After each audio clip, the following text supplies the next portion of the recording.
Hey, what's going on, guys? My name is MooseWayne1 and welcome back to another video. This is the start of a new video series called Why You Should Play, where I essentially talk about my favorite games and why you should play them. It's pretty self-explanatory in hindsight. However, in this mini-series, I'm not gonna just talk about everything I love about the game, but the good, the bad, and everything in between to give a fair review while being as unbiased as I possibly can. And while that's going on, I'll be showing clips of the gameplay, cutscenes, and everything else so you can figure out what you'd expect from the game. And I figured I'd start the first episode with my favorite franchise, Kingdom Hearts. So if you've seen my profile picture, my top 5 video game tracks video, or essentially any video on this channel, you've seen that I'm a huge fan of Kingdom Hearts. And if you've never heard of the Kingdom Hearts series, it's a franchise made by Square Enix and Disney about a boy named Sora that is tasked with going through various Disney worlds and saving them from the forces of darkness, alongside various Disney characters like Donald Duck and Goofy. Most people turn away from it because of the complicated story or because it's the Disney game, meaning it must be aimed towards children, which is fair. But in this video I aim to clear up any misconceptions you might have about the game and just give you everything you need to know before you get into Kingdom Hearts. I got into the game about 2008 when I picked up Kingdom Hearts 2 for the PS2 and fell in love with the series and haven't looked back. And while it may sort of remain a sort of niche game until it's finished, it'll still remain my favorite franchise. But let's get into the meat and potatoes of this video. Here's why you should play Kingdom Hearts. The franchise, not the game. Alright, let's get this out of the way now. The story. I know it's a mess. We all know it's a mess. If it was a Facebook relationship status, it'd be it's complicated. But if you suspend your disbelief, the story is actually pretty interesting. It's not bad, to say the least. It's not going to be a straight line like A to B to C, but more along the lines of A to D and then back to B and C, and then skip over to G and then go back to E and F and all sorts of stuff like that. A lot of people pick up this game and see all the Disney characters and think it's a lighthearted little game that'll be easy to understand, and while that's true for some of the game, it's actually not true for most of it. In this series, there's a lot of story elements that'll leave you confused on what exactly happening and why and who's who. Like these two are completely different people, but these five are all technically the same person, and these dudes look exactly the same but they're completely different people, and these dudes are technically both named Ansem but only one is Ansem because he's actually this dude, and yeah, it's gonna be a lot. So, if you like sort of one and done stories contained within one game, this series probably isn't for you. But oddly enough, that's actually what I like about the story and why I think it's interesting.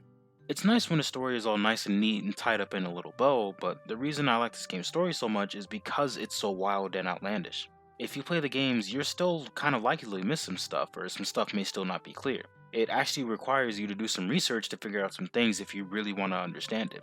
And I can honestly say that no other game will get you invested and infatuated in this war quite like this. There's a lot of putting the pieces together and figuring out how the games connect. And even after that, when there are unanswered questions that may or may not get answered in the next game, it's fun to talk about it with some friends and members of the community and come up with theories that may or may not be right. The characters and main cast are interesting to follow, and the relationships between characters are fun and engaging. When I first got into the story, I quickly became invested in these characters and wanted to know what happened to them. It has a strong main cast that builds the relationships really well. That doesn't include the story from having some pretty cringeworthy dialogue sometimes. Kyrie... Kyrie's inside me? Oh, now I've got it. Ha means heart. I knew when I met you. You and Kyrie smell the same. The story isn't perfect by any means. It's kind of weird, and when the games initially released, they all released on different systems for each game for some odd reason. Like Kingdom Hearts 1 released on the PS2, but Kingdom Hearts Chain of Memories released on the Game Boy Advance. And then Birth by Sleep released on the PSP, and then 358 Over 2 Days released on the DS, so if you wanted to experience the full story, your wallet was gonna have to take quite a beating. But since then, that's been fixed with the PS4 and Xbox collections that have all the games on them as playable games, with the exception of Kingdom Hearts 358 Over 2 Days, Kingdom Hearts Recoded, and Kingdom Hearts Key Back Cover as cutscene movies. And you can pick these up as the Kingdom 1 all-in-one package for the PS4, which is likely going to be your best deal, or the Kingdom Hearts 1.5 and 2.5 remix, the Kingdom Hearts 2.8 Chapter Prologue, and Kingdom Hearts 3 separately for the Xbox. And while these are older games, they are the remastered versions with updated graphics which hold up well in the current generation. Well, it kinda holds up. The story, anyway, however complex it may be, is a story about fighting for the people you care about, the bonds between friends, kind of getting in anime territory there, and loyalty. If you're looking for a game that tells a complex yet engaging story about the classic struggle between light and darkness, definitely pick up this game. Now that that's out of the way, let's get into the next reason you should play Kingdom Hearts: the gameplay. Now, for those of you who don't know, Kingdom Hearts is an action RPG that is, for the most part, real-time combat. Growing up, when I got into this game, I didn't really care about what was happening in the story. Like, I didn't care why a group called Organization 13 only had 8 members. But the gameplay is what kept me coming back to play because it was honestly just that fun. The combat is fast-paced, and from Kingdom Hearts 1 to Kingdom Hearts 3, each installment adds something new to the franchise. Kingdom Hearts 1 to Kingdom Hearts Chain of Memories changed the battle style completely by adding the card system in Chain of Memories. Now, this is a good game to get into if you're more into strategy-based games because you have complete creative freedom with how you structure your deck and your battle strategies. Kingdom Hearts 2, the game directly after Kingdom Hearts Chain of Memories, went back into the battle system of Kingdom Hearts 1 but added the Drive Form mechanic, which were essentially different forms that use different party members and have more powerful attacks and focuses. Like, Wisdom Form focused on magic, while another form is focused on physical attacks. From Kingdom Hearts 1 to Kingdom Hearts 3, the gameplay has just gotten better and better. My personal favorite is Kingdom Hearts 3 because they added the mechanic of having multiple Keyblades and Keyblade switching, which helps people pull off some crazy combos. On a side note, I actually figured out a way to use each of the 4 elements to turn Sora into the Avatar, and I had a lot of fun doing that actually.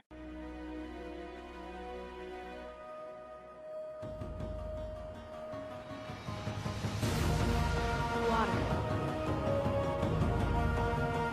Earth. Fire. Air.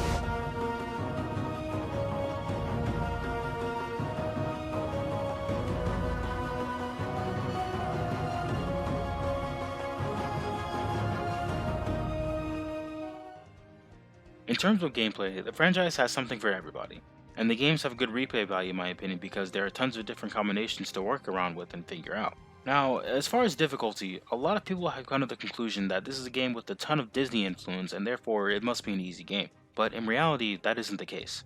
Each game comes with various levels of difficulty from beginner to proud or critical mode. Beginner is for the people that just want to coast through the game with little difficulty in the fights and enjoy the story, while proud or critical mode are modes that ramp up the difficulty for players that are in it for the challenge. And the levels of difficulty are apparent between them. If you go into critical with the same strategy as beginner mode, you're gonna have a hard time getting through the game. It requires that you slow down and learn the patterns of bosses and really think your way through the fights. And if you go through critical thinking it was easy, there's another way of playing the game called a level 1 run. And what that means is there's essentially a way to play the game without gaining any experience and playing through the entire game at level 1. And in Kingdom Hearts 3, they introduced the idea of easy and pro codes, which essentially make the game as easy or as hard as you want it to.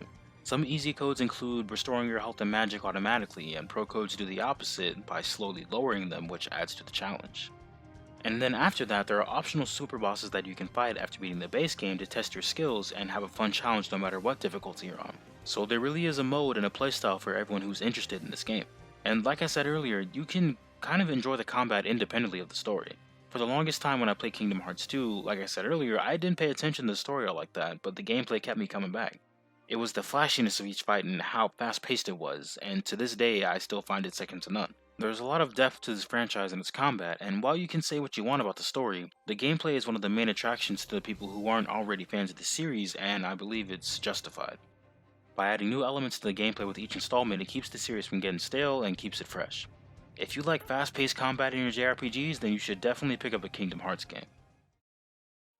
Kingdom Hearts is a complex story that may have you do a bit of research to figure out just what exactly the hell's going on, and even then you may still not know what's happening. But if you just suspend your disbelief and get into the story in-game, you'll find a great story with plenty of depth to its characters and combat to match. It's a fun game that has something for everyone and is definitely worth the buy.